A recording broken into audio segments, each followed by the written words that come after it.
I'm going to change my mind. But let me thank Liberty for the opportunity of being able to change my mind. I see that I've got a question from Lesego Kosa on how to write a diary entry.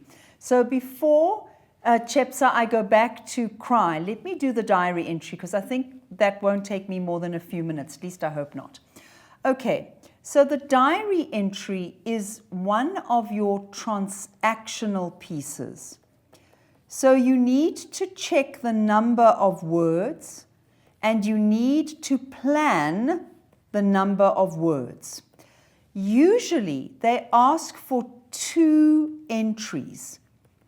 So they will say something like, imagine that this is the day of the first final exam.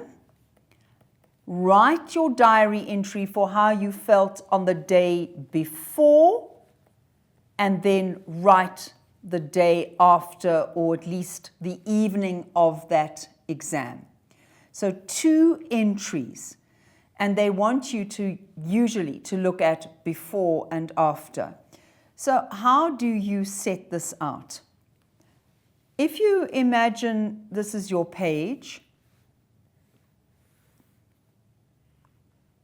usually people like to put a date at the top, sometimes a time.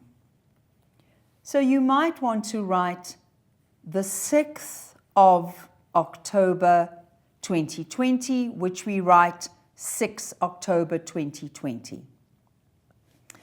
Then a lot of students like to write Dear Diary. They feel that it kind of gives them a way of starting. So who is your audience? Remember, we always look at our gaps: genre, audience, purpose, and style. Your audience is yourself. So you're writing to yourself. So the first obvious thing not to do, so the no's, the nots, is don't tell yourself something that you already know. So don't say something like, I wrote an exam this morning. You know you did. You were there.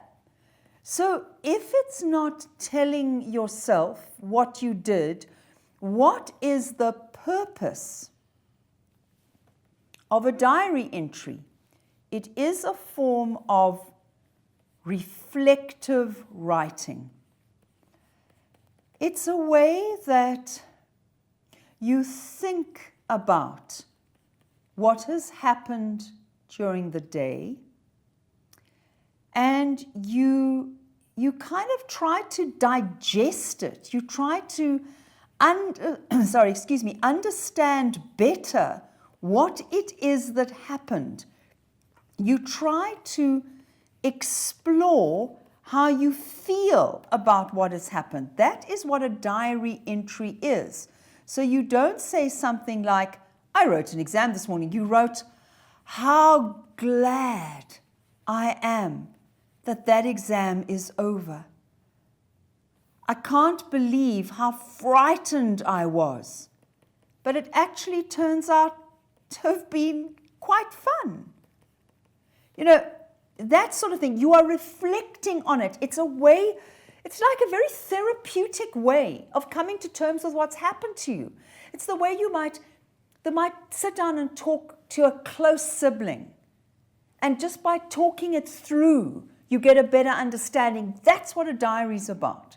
Okay, so what else have I left out? So you write Dear Diary, and you usually write 1 paragraph here. So 1 paragraph. Then for your second entry, you put the date again, the Dear Diary, and write the 2nd paragraph. And you don't sign it off usually, you just write it.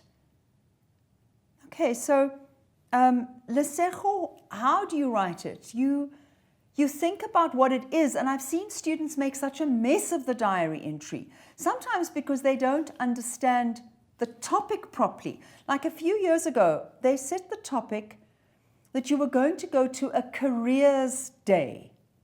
and write the day before and the day after. So what you want to do is imagine that you would go to a careers day.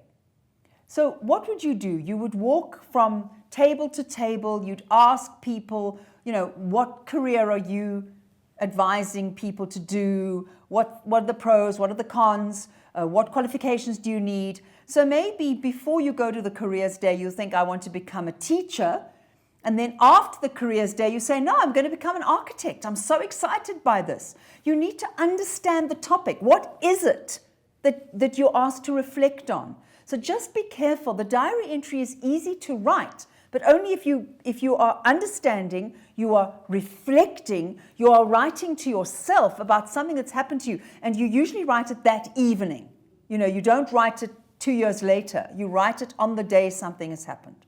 Okay, so if you have any other problems, would you please send me an additional question and say, yes, I knew all of that, but I really wanted you to deal with this. Okay.